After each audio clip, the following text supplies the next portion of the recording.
나귀를 타고 예수님께서 예루살렘에 입성을 하시는데, 이 유월절에는 각 지역에서 많은 사람들이 예루살렘으로 그 유대의 그 가장 큰 명절인 유월절을 지키기 위해서 모여왔습니다. 그래서 당연히 로마 당국으로서도 치안도 유지해야 되고, 또 무슨 만일의 사태를 대비해야 되기 때문에 원래 로마 군들은 그 지중해를 끼고 있는 항구 도시인 가이사랴에 주둔하고 있었지만, 이 6월절이 되면은 이 가이사랴에 주둔하고 있는 군대들이 예루살렘에서 있는 그 6월절 많은 군중이 모이는 그 행사에 만일의 사태를 대비해 가지고 그곳으로 이제 이동을 하는 거죠. 그래서 실제로 예루살렘 성을 딱 두고 보면은 그 여러 사람들이 그 성으로 몰려오고 있는데, 오늘 예수님이 그 갈릴리에서 쭉 내려와 가지고 여리고를 거쳐서 그다음에 베다니 벳바게를 넘어 가지고 그다음에 감람산으로 해 가지고 예루살렘 성으로 들어오는, 이쪽은 동쪽 문을 통해서 예루살렘에 들어옵니다. 예루살렘 성 안에 들어오는 문이 사실은 12개가 있었다고 그랬죠. 동쪽에서 예수님의 행렬이 들어온다면, 그 가이사랴에서부터 빌라도가 이제 총독이니까 그 군대를 이끌고 로마 군들이 그 예루살렘에 들어오는 것은 서쪽 문으로 들어옵니다. 그러니까 동쪽과 서쪽 반대 방향에서 예루살렘으로 들어오는데, 두 행렬의 그 모양은 완전히 대조적이죠. 예수님은 나귀를 타고 오시니까 정말 그 행렬이 어떻게 보면은 우스꽝스러운, 그러면서도 그저 아이들 또 사람들이 흥겨워서 즐거워하는 그런 아마 행렬일 거고, 로마 그 본디오 빌라도가 갖추고 들어오는 행렬은 대단한 위용을 자랑하는 그런 행렬이었을 겁니다. 그래서 군인들도 완전 군장을 다 하고, 그다음에 말을 타고, 그다음에 아마 군악대가 앞서고 그렇게 하면서 멋있게 퍼레이드를 벌이는 그런 대조적인 그런 모습입니다. 결국 그 빌라도와 예수님이 맞대면하는 그런 사건도 이 일주간 사건 중에 나타나고요. 그다음에 역사가 바뀌는 그런 일들이 여기에 일어나게 됐습니다. 자, 예수님이 들어오는 그 행렬에 사람들이 환영하는, 특별히 이제 노래하면서 그 예수님을 맞이하는 그런 모습이 오늘 본문에 나와 있었습니다. 그래서 무리들이 호산나 찬송을 불러요. 찬송하리로다 주의 이름으로 오시는 왕이여, 하늘에는 평화요 가장 높은 곳에는 영광이로다, 이렇게 불렀습니다. 이 노래는 예수님이 태어났을 때 천사들이 불렀던 그 노래의 에코처럼 이렇게 들리는 거죠. 예수님이 태어났을 때 그 천사들이 뭐라고 찬양을 했습니까? 하늘에는 영광, 땅에는 평화, 이렇게 얘기했습니다. 그래서 영광과 평화, 하늘과 땅에 이렇게 외쳤는데, 여기도 보니까 하늘에는 평화요 가장 높은 곳에는 영광이로다, 이렇게 하면서 예수님을 찬양을 하는, 높이는 이런 노래가 여기 나옵니다. 그래서 찬송하리로다 주의 이름으로 오시는 왕이여, 아마 그 말이 여기 바리새인들한테는 좀 거슬렸던가 봐요. 그래서 바리새인들이 예수님한테 얘기하는 겁니다. 저들 저런 노래 못 부르게 좀 그 책망을 하라고, 제지를 하라고 예수님에게 이 얘기를 하는 거죠. 왜 못 부르게 그렇게 책망을 하라고 했을까? 이걸 한번 곰곰이 생각해 봤어요. 아마 이 바리새인들이 우선 그 예수님을 시기하는 것이 있으니까 이런 말을 했을 수가 있고요. 또 한편으로 보면은 이들은 예수님한테 이런 노래를 불러드리는 게 자기들이 생각할 때 좀 이 하나님한테 돌려야 될 영광을 또 하나님이 받아야 될 이야기를 이 예수님한테 하냐 이런 생각을 했을 수도 있어요. 그래서 이들이 예수님 계실 때에도 누차에 걸쳐서 예수님 보고 신성모독이라고 얘기한 적들이 있거든요. 그러니까 아마 저들을 제지하라고 이렇게 얘기했을 가능성이 있습니다. 또 하나의 가능성은 지금 로마 당국이 굉장히 신경을 쓰고 있거든요. 그래서 무슨 사태가 일어나나 또 그래서 뭔가 집단 시위나 소요가 일어날 것 같으면은 거기에 이제 군대를 투입을 시켜가지고 그걸 이제 진압을 하고 뭐 하는 일들을 할 텐데 아마 이걸 왕이여 하면서 주의 이름으로 오시는 왕이여 하면서 사람들이 노래하면서 소리를 지르니까 지금 로마 사람들을 의식해가지고 제지시키라고 침묵하게 하라고 아마 그랬을 가능성이 여러 가지로 있습니다. 어쨌든 간에 예수님이 오시는데 여기 세 가지의 반응이 있어요.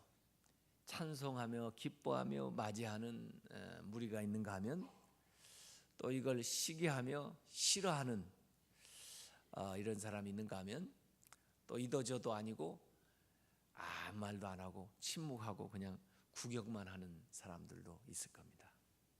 우리는 어디에 들어갈 거냐 이걸 한번 생각해 볼 필요가 있어요. 우리는 정말 우리의 죄를 용서해 주시고 또 우리로 하여금 하나님의 자녀 되게 만드시고 또 우리로 하여금 죄 사함 받은 하나님의 은혜의 삶을 살게 만드시는 그 예수 그리스도, 그 그리스도가 우리의 사는 동네 또는 우리의 가정에, 우리의 교회에, 우리의 심령에 오는 것을 기쁨으로 찬양하면서 감사하면서 적극적으로 맞이하는 그런 성도들이 되시길 주님의 이름으로 축원합니다. 그래서 예루살렘에 입성하시는데 이때 이렇게 기쁨으로 찬양하면서 맞이하는 사람들처럼 우리도 마음을 활짝 열고 예수님을 이렇게 영접을 해야 되는 거죠. 세상 사람들 이렇게 나가서 전도를 해보면 이 반응이 제각각이에요. 그저 적극적으로 반대하는 사람도 있고요. 또 어떤 사람은 그냥 거기에 대해서 별로 관심 없는 사람, 반응하지 않는 사람도 있고요. 또 주님을 마음문을 열고 이렇게 영접하는 사람들이 감사함으로 받아들이는 사람이 있습니다. 그 사람의 마음과 결단에 따라서 예수님이 달라지는 게 아니고 그들의 운명이 달라지는 거예요. 그들의 삶이 달라지는 거예요. 그들이 가는 곳이 달라지는 거예요. 그들의 일생이 달라지는 겁니다. 그래서 여기 예수님에게 항의하는 사람들이 있었는데 사실은 이 하나님을 예수님을 찬양하고 영접한다는 것은요 우리에게 주신 은혜고 기회예요. 이걸 우리가 하지 않는다고 해서 아무도 하지 않는 게 아니에요. 누군가는 이런 일을 할 겁니다. 또 사람이 하지 않으면 심지어 자연 만물이 할 겁니다. 원래는 우리가 몰라서 그렇죠. 우리가 못 들어서 그렇죠. 이 우주 만물이 하나님을 찬양하고 있어요. 사실은 예수 그리스도를 드러내고 있어요. 우리에게 주신 처음에 계시는요, 이 자연 계시예요. 자연, 우주 만물을 통해서 하나님을 가르쳐주고 있는 거예요. 그걸 하도 우리가 못 보고 못 듣고 그러기 때문에 이렇게 말씀을 우리에게 직접 들려주시고, 또 예수 그리스도께서 이 땅에 오셔서 우리와 함께 하시면서 하나님을 가르쳐 주신 거예요. 그러나 사실 그 전에도 하나님이 우리를 안 가르쳐 준 게 아니에요. 선지자들 통해서도 물론 얘기했지만은 우주 만물이 하나님을 증거하고 있어요. 그래서 우리가 어느 때 참 이 자연 만물을 이렇게 묵상하고 또 그 가운데 들어가 있다 보면 하나님의 놀라운 솜씨를 우리가 보게 되고, 또 때로는 음성을 듣게 됩니다. 그런 눈이 열리시기 바랍니다. 그런 귀가 열리시기 바랍니다. 우주 만물이 사실 주님을 증언하고 있어요. 우리가 주님을 찬양하고 우리가 주님을 증언한다는 것은 우리에게 주신 특권이고 우리에게 주신 기회예요. 우리가 안 하면 안 된다 이런 생각을 하면 안 됩니다. 저는 어떤 사람은, 어떤 분들 그렇게 얘기하는 걸 들어봤어요. 내가 죽으면 하나님이 손해야. 내가 하나님 일 하고 있는데 내가 죽으면은 어떡하겠어? 그러니 하나님이 나를 도와주실 거야 이렇게 얘기하는데, 하나님이 도와주시는 것은 사실이에요. 그렇지만은 자기가 죽는다고 해서 꼭 하나님이 손해는 아니에요.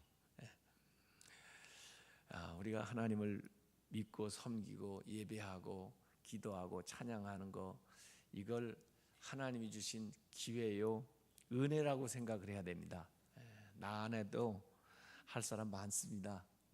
내가 내 사명 제대로 안 하면 하나님이 촛대를 옮겨요. 다른 사람이 할 수 있게 하고, 진짜 사람 가운데 한 사람도 하는 사람이 없으면 자연 만물을 통원해서라도 하나님이 하신다는 거예요. 그래서 이 사람들이 잠잠하고 침묵하고 가만히 있으면 돌들이 소리 지르리라 예수님께서 이렇게 말씀했어요.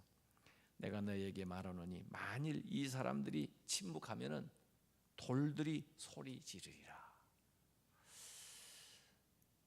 이 미물 앞에서는 그 나귀를 타고 그 보잘것없는 그 나귀조차도 한 번도 사람을 태워본 적이 없는 이 나귀조차도 순종해서 임무를 잘 수행을 했는데, 이제 더 나아가서 하나님의 기적은, 역사는 이 돌들을 들어서라도 하나님의 하신 일을 드러내고 예수 그리스도를 찬양하게 한다, 그런 얘기입니다.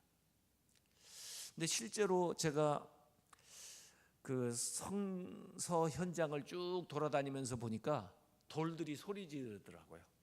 돌들이 증언하더라고요, 지난 역사를. 그래서 터키 지역에 그 초대교회에 있었던 7교회 유적지나 이런 데 쭉 가보니까 지금은 다 퇴락돼 가지고 허물어졌어요. 거기 가서 이렇게 보는데 그런 마음이 들어요. 한때 잘 믿고 순종할 때는 번성하고 잘 됐지만은 그 다음에 배역하고 말씀을 떠나고, 그리고 하나님의 뜻대로 살지를 않으니까 아무리 찬란했던, 좋았던, 견고했던 것들도 다 무너져 가지고 이렇게 허망하게 되는구나 하는 생각을 해요. 그래서 그 돌무더기가 증언을 하고 있어요, 지난 역사를. 예루살렘에 가서 보니까 그분들이 실제로 밤에 조명을 그 다윗 성에다가 조명을 쏘아 가지고 레이저 쇼를 하는데, 그 레이저 쇼를 1년 내내 날씨 좋은 날은 거기 야외에서 항상 하는데, 그 레이저 쇼의 그 타이틀이 재밌더라고요. 돌들에게 들어봐라는 타이틀입니다. 돌들에게 들어봐.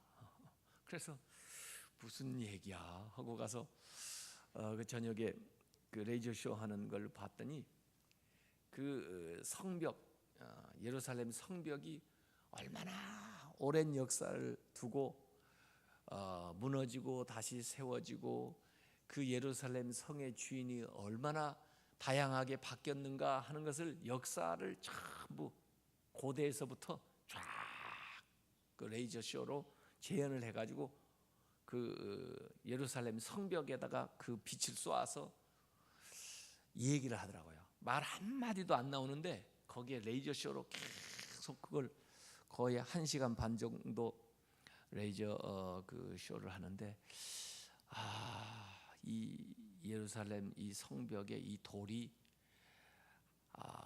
오랜 시간을 두고 그 과거로부터 현재까지 무너진 거 다시 싸고 또 새로운 돌을 갖다가 집어넣고 보수하고 그렇게 하면서 그 성을 이루고 있는 돌이 한 시대만을 얘기하는 거 아니고 그 오랜 역사를 두고 그들이 겪었던 많은 이야기들을 해주고 있구나. 그러고 나서 낮에 그 성벽의 그 돌들을 보니까요, 색깔이 다 다르고요, 그 시대가 전부 다른 돌들이 이루어져 가지고 성을 이루고 있더라고요. 쭉 보니까요. 그러니까 아마 잘 들어보면 그 돌들이 소리 지르는 것을 들을 수가 있을 것 같아요. 이 역사를 지난 모든 유물들이 아마 우리가 잘 귀를 기울이고 눈을 잘 부릅뜨고 보면은 하나님을 증거하고 있습니다. 하나님께서 하신 일들을 이야기하고 있는 거죠. 우리가 못 듣는 거예요. 우리가 귀가 닫혀서 못 듣는 겁니다.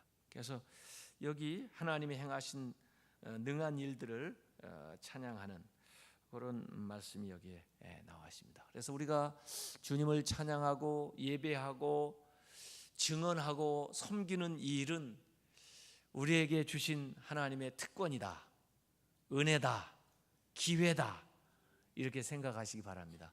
그래서 여러분에게 주신 것을 충실하게 잘 감당해서 다른 거에게 빼앗기지 않도록, 다른 사람에게 빼앗기지 않도록, 다른 피조물에게 빼앗기지 않도록 우리가 이렇게 해야 됩니다. 이렇게 사람들은 하나님의 일을 기뻐하면서 찬양하는 반면에 예수님은 41절에 보니까 예루살렘 성에 가까이 오셔서 보시면서 우셨다 그랬습니다. 여기 보니까 감정이 아주 복합적으로 많이 드러나 있어요. 기쁨의 감정 있는가 하면 또 아주 불쾌해가지고 그냥 얘기하는 사람들의 그 감정이 또 들어가 있는가 하면 또 눈물 흘리는 예수님의 또 이 감정이 여기에 나와 있습니다. 근데 왜 예수님은 이렇게 사람들이 기뻐하는 자리에서 눈물을 지으셨을까?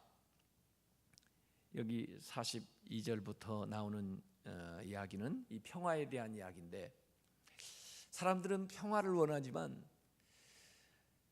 이 세상에는 평화가 없고 또 사람들은 그 진정한 평화가 어디에서 오는지를 아지를 못합니다. 그래서 자기들이 하는 일이 평화를 구하는 일인 줄 알고 살지만 결국 평화를 깨는 일을 하고 있는 것이고, 하나님만이 참된 평화를 줄 수 있다는 거죠.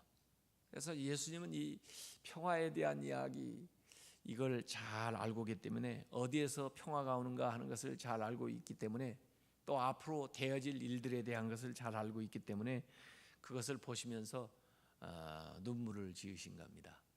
예루살렘 성이 얼마나 유용이 대단해요.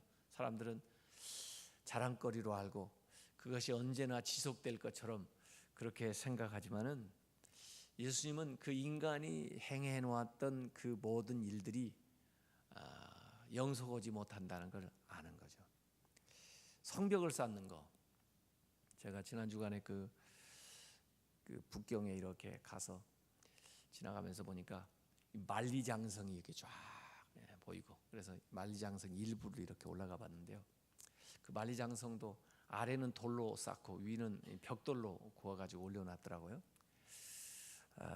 거기 북경에 가 보니까 정말 그 사람도 많고, 그 다음에 골목골목마다 길마다 그 공안들이 그렇게 많더라고요. 무슨 사태가 일어날까봐 사람들 엄청 많이 있고요. 하여간 그 만리장성 이 돌, 이게 사람들의 뭘 지키려고 하는 그런 그 만리장성 같으면은 오랑캐로부터 지키겠다 해가지고 이제 성을 쌓아놓는 건데요. 그 성이 지켜줍니까? 또는 그걸 쌓아놓은 것은 뭐냐면 인간의 문명이에요. 우리가 이만큼 대단하다. 우리가 1400년도에 이렇게 이걸 만들었다 그런다든지 하여간 자기들대로 뭔가 자랑하고 내세우는 거 있어요. 이 돌 위에다가 돌을 쌓는 게 이 문명이에요. 사실은요. 인간의 노력이죠. 그런데 예수님께서 앞으로 당할 일들을 얘기하시면서 돌 하나도 돌 위에 놓이지 않고 다 무너질 거다. 인간의 수고와 노력과 문명과 인위적인 모든 것들이 무효화가 된다 이거예요. 이게 굉장한 의미가 있어요. 우리가 평화를 원하고 우리가 평화를 만들 수 있고 우리가 평화를 지킬 수 있는 것처럼 생각하지만은 인간의 그 수고와 노력과 과학과 기술과 모든 것들이 결국에는 다 무너지고 만다. 그것이 평화를 가져다 주지 못한다. 평화를 지켜주지 못한다. 이런 거예요.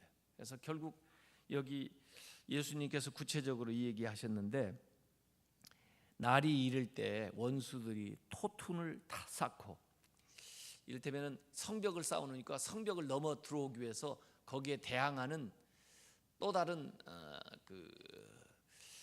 이 성을 쌓는 거죠. 그래가지고 대응 토성이라고 그러는데 그걸 사가지고 거기서 넘어 들어오는 겁니다. 이게 토둔인데 토둔을 쌓고 너를 둘러 사면으로 가두고 성을 완전히 포위해가지고 너와 및 너의 가운데 있는 자식들 들어와가지고 땅에 메어치며 돌 하나도 돌 위에 남기지 아니하리니 내가 보살핌을 받는 날을 알지 못함을 인함이니라 이렇게 말씀했어요. 이게 이제 역사적으로 보면 AD 70년에 로마가 완전히 예루살렘을 멸망시키는 그렇게 해서 사람들이 죽고 성은 무너지고 불타고 그런 일을 당할 것들을 예수님께서 미리 이렇게 예견하시면서 여기 우시는 이 모든 것들이 왜 이런 일이 일어나나 인간의 죄 때문에 그렇죠. 우리 악행 때문에 그리고 그러면서도 회개하지 않는 완악함 때문에 이런 이제 심판을 자초하게 되는 거죠. 심판을 받을 때 그 하나님의 그 보살핌을 받는다고 하면은 하나님의 돌보심을 받는다면은 우리가 그 심판 가운데서 구원을 얻을 수 있겠지만은 하나님의 돌보심을 받지 못하면은 하나님의 보살핌을 그 심판의 날에 우리가 받지를 못한다면은 그 심판 가운데에서 그냥 망하고 마는 거죠. 그래서 앞으로 당할 저들의 운명 이런 것들을 생각하시니까 예수님께서 눈물을 짓는 이런 광경이 거기에 나와 있습니다. 그러면 우리는 어떻게 해야 돼요? 주님의 돌보심을 받아야 될 거 아니에요. 또 주님께서 우리를 긍휼히 여겨주심을 우리가 구해야 될 거 아니에요. 그것이 회개입니다. 그리고 주님께 돌아오는 겁니다. 그래서 우리의 인간의 수고와 노력과 우리의 선행을 통해서 우리가 구원받지 못한다 하는 것을 알고 인간이 아무리 노력한 것도 돌 위에 돌 하나가 남지 않고 결국은 다 무효화될 것이라고 하는 것을 우리가 인정하고 주님 앞에 나오는 거죠.